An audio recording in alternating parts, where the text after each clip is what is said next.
respected Chairman, Dr. Athare. He was our guru. Distinguished participants from India and abroad, my dear students, friends from the media, ladies and gentlemen. My greetings to all of you on this occasion. You know, coinciding with the topic of the seminar, challenges in design to deployments, we are seeing today BrahMos as a model from the design to deployments. The system has been already deployed in the Indian Navy and Indian Army, and very soon the system will go to the Air Force. We have faced through many challenges. It's not an easy job to develop a supersonic cruise missile. We have gone through. I will completely narrate what we have done.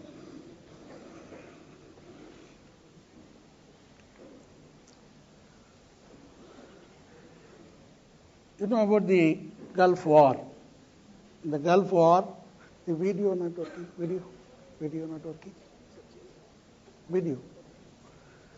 In the Gulf War, we have seen the large deployment of the Tomahawk cruise missiles, which destroyed most of the targets on the first day itself. We just look at this slide. 1,092 Tomahawk missiles deployed in the Gulf War, and even in the recent Libya war, 112 missiles were launched.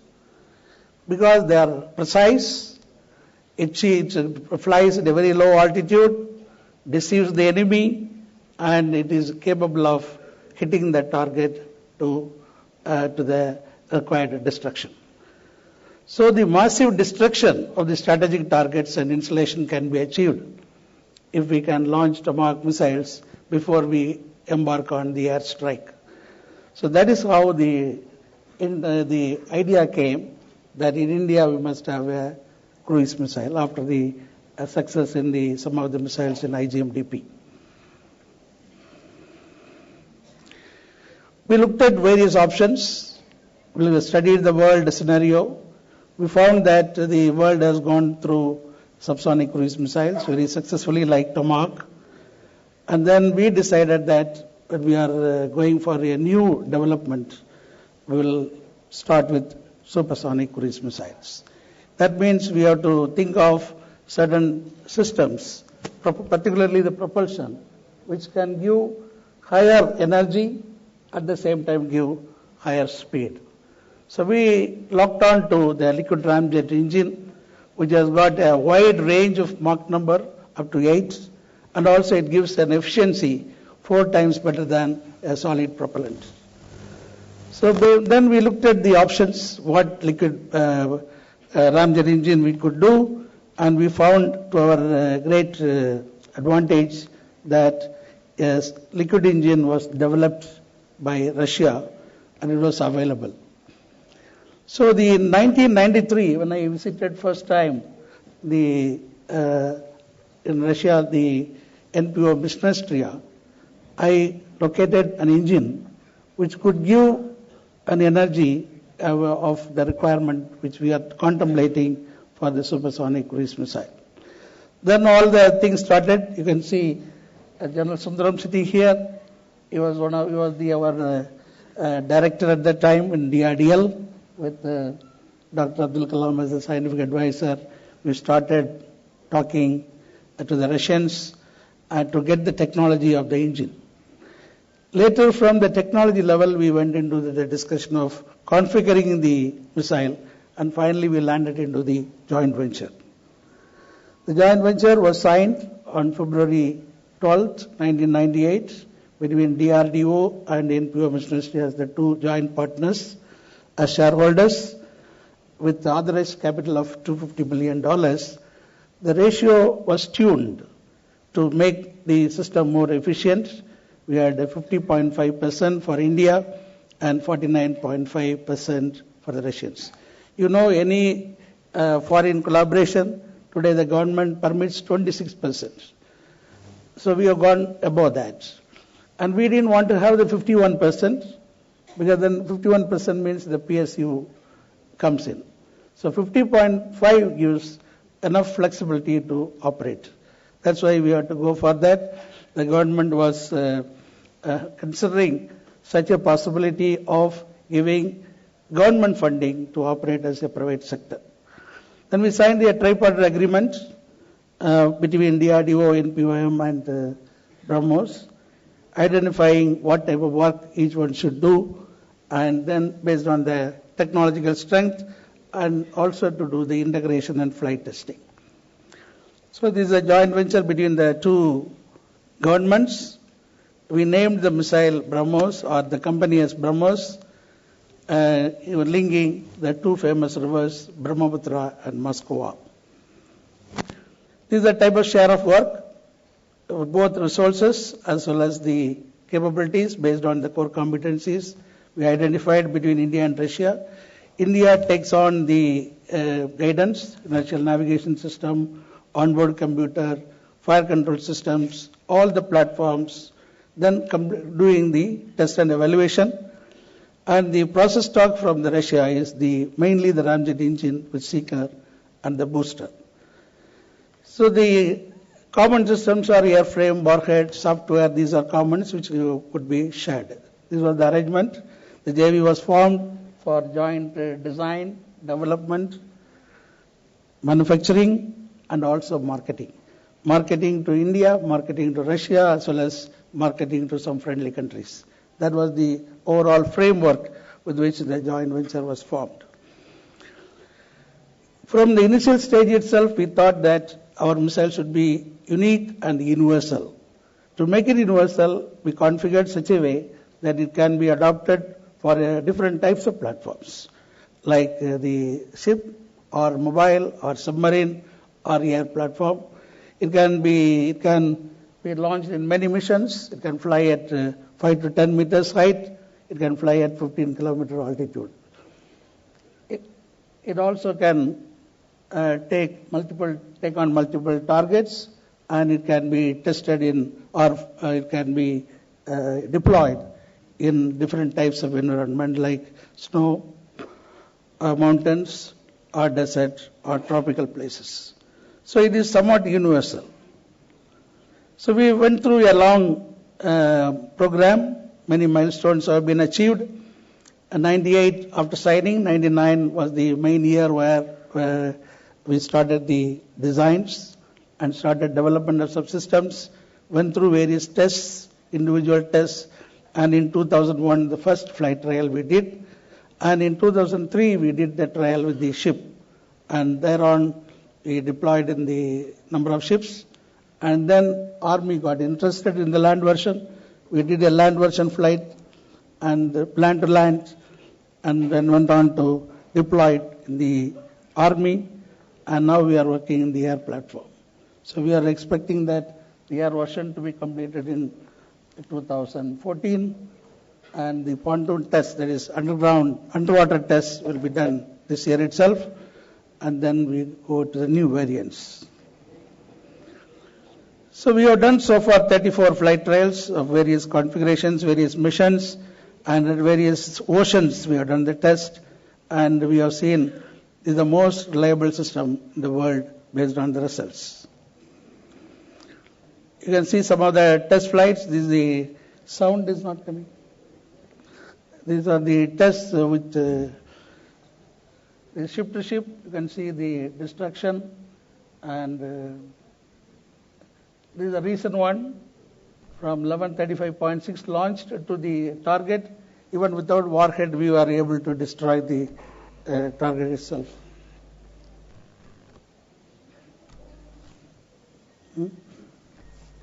Why it's not working? Yeah, put it. No.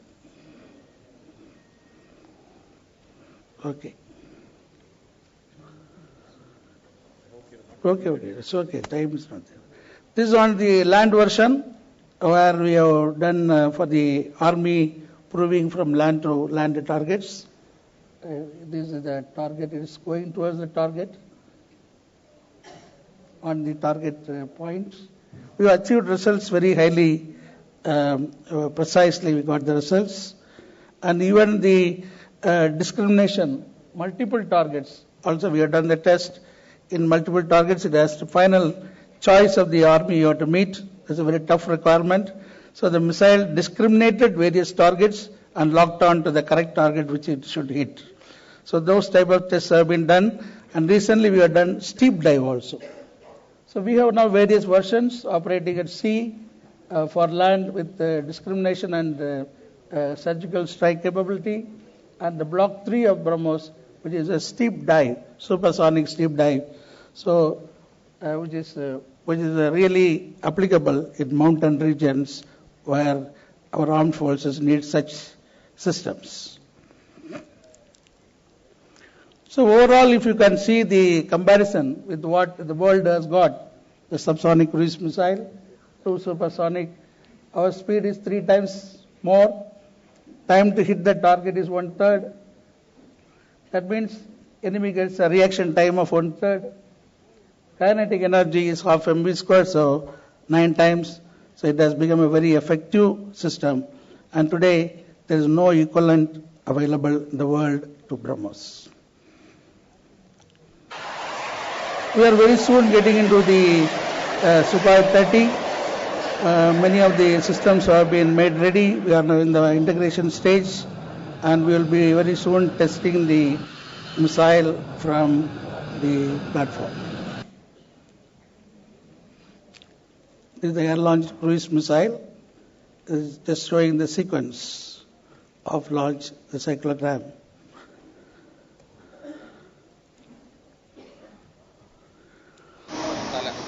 Some of the tests, initial tests have been done. You are seeing the launcher and the drop test, which is just come out very successfully. And some of the industries who have worked on these systems are here. I have met them. So it's a great partnership with the industries. They are undergoing various tests. The structural tests all going through. And the new engine has been tested for high altitude operation. A new booster has been made and tested. So we are now in the final phase of missile readiness and also the integration. So on this occasion, I would like to thank many of the industries who are present here. It is really a public-private enterprise.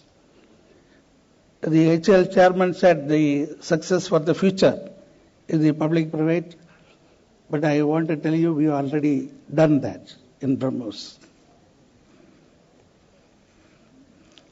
These are some of the partnership. Many of the facilities are visited by the high-level dignitaries of both the governments, and a lot of encouragement we got. So totally it's a concurrent design, development and productionization.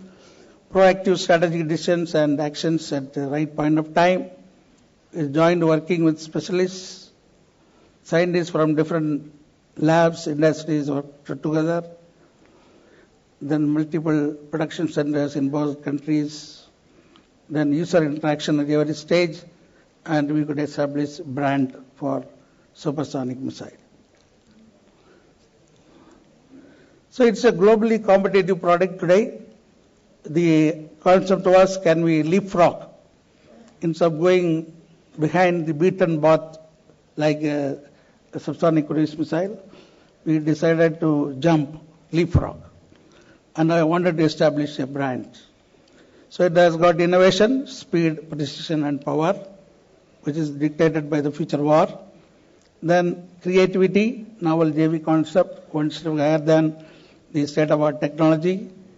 Then thinking ahead and managing all the complexities in a joint venture, solving problems, then following best practices, networking the stakeholders, then the technologies, advanced technologies we used. Today, BrahMos is highly demanded product by Indian Armed Forces and also by many countries. So BrahMos is a mind-to-market concept. It started with a concept of a joint venture, work together, design development, parallelly went for the demonstration tests.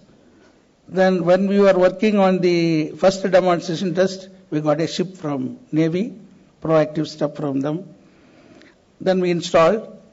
While we were doing the test in the naval platform, ground test started in parallel. During this time, we established all the production facilities. Industries came forward to invest by themselves to do the production. No production facility was invested by joint venture. All have come by the industries. And then production, when we are doing production, we have gone international for the exports. So it's a model, a very successful model with the investment, with the initial investment of 250 million. Later, additionally, we got 50 million for the air version. That means total 300 million has been invested by the two countries. We have crossed already $5 billion business. And very many versions have come, and 2 more versions will come very soon. And we have got a plan, Vision 2050, where we have gone for new variants, including the hypersonic version of the missile. So we are now entering into hypersonic. It's something like a Sudarshan Chakra. We want to get it done. That's our plan. So thank you very much. Thank you, Dr. Pillai. Going through the evolution of BrahMos to the present, there is a fair amount of time. If you have any comments or queries, the floor is open. Public.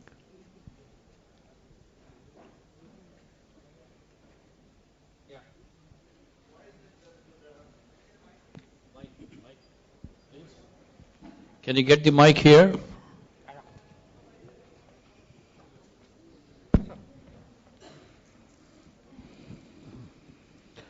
So at the outset, let me congratulate you for this outstanding feat of taking India ahead of even the United States. Hold on. My comment is... Hold on. First here, afterwards you. A very simple question. I just asked, this is such a successful model, why have we not replicated in the other programs? Shyam, to answer that question is not fair for him to answer that question. In general. I'll tell you, it's being attempted in other programs, and certainly such an advanced system no country is going to offer to you that easily. We remember the initial discussion. So when somebody else offers me, then nothing averse to that. I will add to a model. I will add to what Chairman says. See, the one is experiment and see to yourself. Okay, when you have seen that, you please see one point. That is, the country to country, the sharing of technology, that mind should be there, freedom should be there. That is number one. Second thing, correct people should be associated in absorbing technology and using technology to the benefit of both. Number three, you are using technology from India, technology from Russia, both should work together. That is very important. If we can do all these things, yes. So it is possible. Now, here the attempt was to jump into a newer area which others have not done. So we have taken it's a calculated risk by the two governments to see whether it will work. It has worked. Now, as you are saying, definitely it is thrown open, the model. You see, you must also have, there should be a two-way flow. I have been involved with several discussions along with Pillai and others in this. Unless both countries have some substantial offer to put into the system, if 90% of the technology comes from one and 10% from the other, it won't work. So there are models, and this model can be emulated. There's nothing wrong with it. Yeah, somewhere there somebody had a question. So coming back to my question, you have already established, yes, in India, we can associate it with the technologically advanced military powers and developing products. Now we have the 5th generation fighter aircraft program in association with the USSR. Now, what are your advices to the people who are dealing with this project? You have already established the template, and what advice would you provide to the planners of the 5th generation fighter aircraft for its fruition in another 8 to 10 years of time? See, this basically, there is a certain technology available with Sukhoi Design Bureau. We are associating HAL and Sukhoi Design Bureau. HAL's strength you have just heard. It is not a small organization. They also got technologies. Now what we want is sharing of technology. What is in the fifth generation after the design phase is over, now we have to sit down together and share technology. You don't accept complete Russian technology. Then it is not a joint venture. If it has to be joint venture, you have to share the technologies. The core competence of HAL must be utilized in totally configuring the system. I do not know whether in the design stage itself they have talked about all these things. If it is not talked, still to be done. For example, weapons. We can do all the weapons for the fifth generation aircraft. We can do that. So we have to look at it. Control, guidance, weapon. In the Sukhoi 30, if you look at it, the complete cockpit and many of the systems, electronic systems, were provided by the Indian side. So there are many things which India can do. That sharing is very important. Yes. Go ahead, please. Hello. Sir, here. So Yes. the BrahMos missile as such right now has a range of 300 kilometers. Yeah. From what I understand, that's because of the missile technology regiments that Russia has signed off with, that you can't have a missile of more than 300 kilometers exported by Russia. Are there any plans to indigenize the technology and increase the range? See, it is a joint venture, and the Russia is a signatory to the MTCR. So we have to honor our partnership. So the whole design was adopted for 300 kilometers, but it does not stop you to do a flight of your own when it is deployed to go for more range. The cruise missiles, they do not find a place in the MTCR. If you see the MTCR, it's all on the ballistic missiles for weapons of mass destruction. Here we are not nuclear. There is no nuclear payload. It is a high precision tactical missile. So always the opportunity is there. It can be done. No, You are asking questions which should not be asked on this platform and will not certainly be answered from this platform. Next question. What he said was, if you want to increase the speed, you have the liberty to do so. Sir, I want to know the production technologies adopted for this program. What new facilities? Each parts, you take the parts. You got using parts using titanium, parts using aluminum alloys, different parts with the different types of steel. If you look at the subsystems, we have got engine, booster, airframe, and composite parts, which are there in the airframe. So all these metallic parts, you need the metals to be available to you.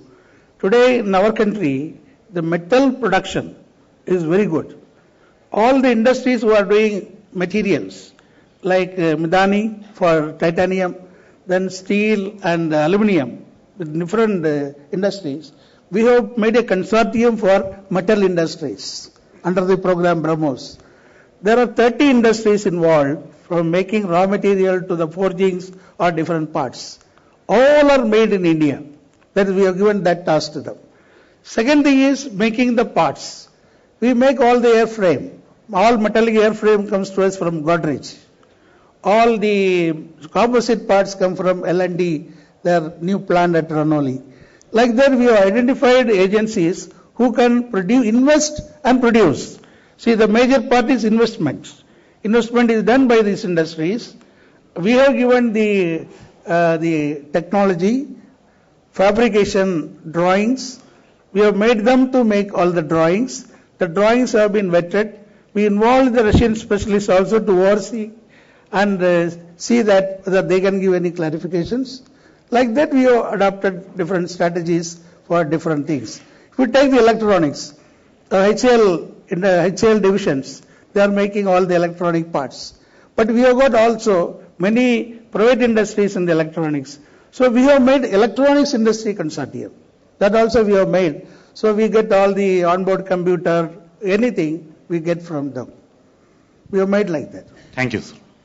One last question. All right, two last questions. Positively, two last questions. You said students interaction, no question from students. Pardon? Can't hear.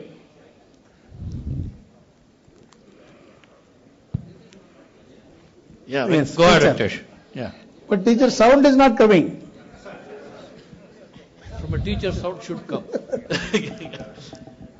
So that I can go and convey the answer to the students. No, your experience in the quality control in the private industries in India, how, because you have interacted with a lot of private, because all along quality control is in the aerospace is really important. Your experience in that. See, over the years, in the IGMDP, we evolved a concept called Missile System Quality Assurance Agency, which involves the three services, but at the same time, there's a QA group in the missile laboratories, which has interacted and evolved. For every system, we have got a master quality assurance plan we have got, which has been introduced not only in the public sector companies, it is introduced in the private sector companies. When large number of private sector companies are involved, you need to do a vendor evaluation and certification. This has been done by the inspection group, and they have certified that they can make this product. Then the engineers are posted for the quality control. We create our cells there who can monitor, as well as the army inspector. He also comes into the role. So that's how the quality is ensured.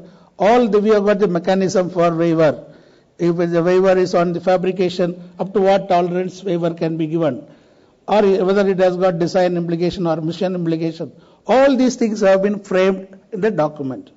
This experience, whatever we have got through IGMDP, the same thing percolates to the BrahMos system also, because this is also missile. So we have got all the industries, nearly 250 industries, have been listed, and they have been certified for use for our project. And then we, every year we recheck, quality recheck we do and do it. For example, there's one industry called Anand Technologies in Hyderabad. They make the onboard computer. They adopt the quality assurance system, what is being adopted by ISRO. So every person in the working there, he has gone through a shoulder school and he is certified. Now, for our program being a joint venture with the Russians, when we do the integration, we have done attestation to each people. That means the person who is doing the integration, he is an attested person by a quality inspector of India as well as Russia. Like that we have done it. So, that's why you see all missiles hit the target. One last question, Manjula. Yeah. Yes. One second. Allow a student question. Hello. Yeah, Manjula. Sir, I have a very general question. After this joint venture with the Russians, what are our strengths and what are our weaknesses? And the infrastructure what India should have to at least mitigate some of the infrastructure problems we have by making a BrahMos, to make a BrahMas. So what are the things we have to do, or what you got the experience from this joint venture? Okay. What are our strengths and what are our weaknesses, what we have to do? And as an academia, what our students should be trained at? To the later stage, we can do something over this. Thank you. See, our strength is our people. They are very excellent people, our people. Their minds are good. Our weakness is we don't work together. And particularly we will see that when our scientists are involved, one scientist works, he works very well. When two scientists given a job, we have a problem. But when they work with the Russians, I have found these two scientists also work well. So probably the joint venture is one solution to make synergy among ourselves. Positively last question there, somewhere. Hello, sir. So can we build can we build a missile which cannot be detected by any radar? Yes, that what you are talking is completely stealth. That means you have to, not only the low RCS, you have to go for material which cannot be recorded by the radar. Today, you see, both sides you have to see. When we go for exotic materials and try to avoid the radar technologies are not keeping quiet. They invent some new methodologies to find out. So it is a competition. And we ourselves try to see that enemy radar does not detect. We will try, we are doing all the things. But it is a challenge. You cannot say 100%. There is a stealth bomber, you know. Yes, sir. Stealth bomber. Yeah. It can be detected. Exactly. Recently, complete optical invisibility was demonstrated. Yes. There is a method of reflecting light, and so that you can see through. In fact, in an international conference on nanomaterials 2 weeks back, it was demonstrated in Chennai. Yes. That is a kind of a robe you wear, and you can see through the robe. That's where you need you. Youngsters must go to research and find out new materials, new techniques, new technologies. Perhaps we'll arrive when we design an aircraft. If you look from the bottom, it melts with the sky, and if you look from the top, it melts with the ground. If you can design such a technology, you've got it. Thank you, Dr. Patel. So nanocomposite, one area. Thank you. Thank you.